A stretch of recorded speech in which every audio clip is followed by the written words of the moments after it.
संपूर्ण बिहार में एक खुशी की लहर है कि माननीय नीतीश कुमार जी ने जाति आधारित गणना कराकर एक ऐतिहासिक कार्य करने का काम। माननीय मुख्यमंत्री नीतीश कुमार का आभार व्यक्त करता हूं और उन्हें मुबारकबाद भी करता हूं कि केंद्र सरकार जो सिर्फ जात पात की राजनीति करती है, लेकिन जाति आधारित गणना कराने में जो है आखिर क्यों विलंब कर रही है भारत के प्रधानमंत्री से कि वो अविलंब संपूर्ण देश की जाति आधारित गणना करवाए।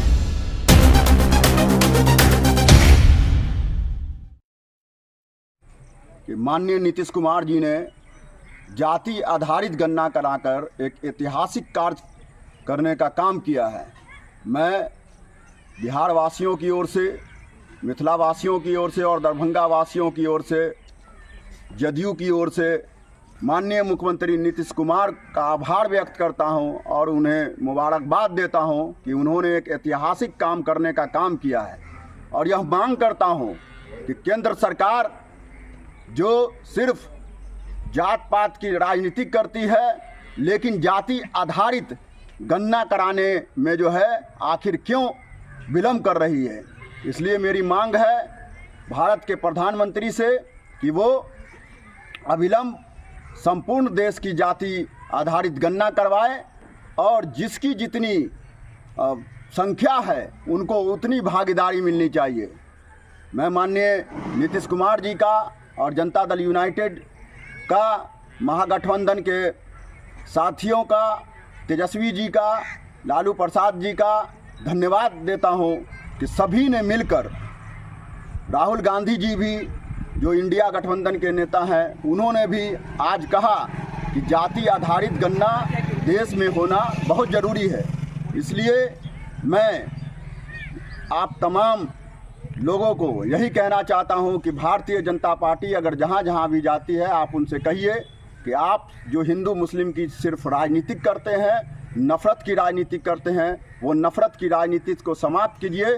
अगर आप वाकई में देशभक्ति की बात करते हैं, देश के हर वर्ग की बात करते हैं, तो हर वर्ग की कितनी जनसंख्या है उस जनसंख्या को आपको बताने की ज़रूरत है, क्योंकि यह जाति आधारित जब गणना होगी तो लोगों को पता चलेगा। आज ही देखिए बिहार में, चाहे वो यादवों की संख्या हो, मुसलमानों की संख्या हो, अति पिछड़ा की संख्या हो, सौन की संख्या हो, कुशवाहा की संख्या हो, सहनी समाज की संख्या हो, बहुत सारे लोग कुर्मी समाज की संख्या हो, सभी की संख्या लोगों को पता चला।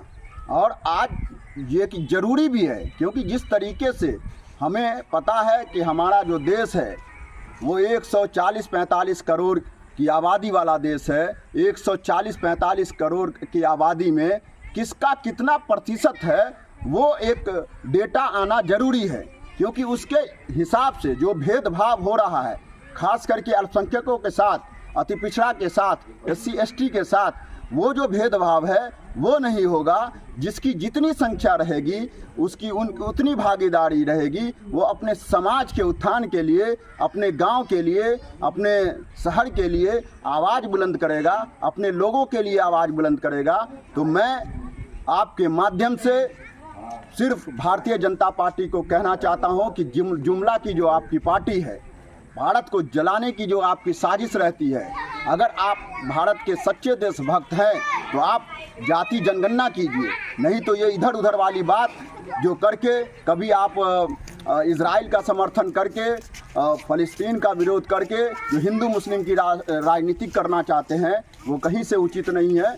इसलिए मैं फिर से माननीय मुख्यमंत्री नीतीश कुमार जी का और बिहार के उप मुख्यमंत्री तेजस्वी यादव जी का जो है मैं तहे दिल से आभार व्यक्त करता हूं और मिथिला की ओर से उन्हें मुबारकबाद पेश करता हूं। मैं डॉक्टर इमामुल हक इमाम, मिथिला का लाल।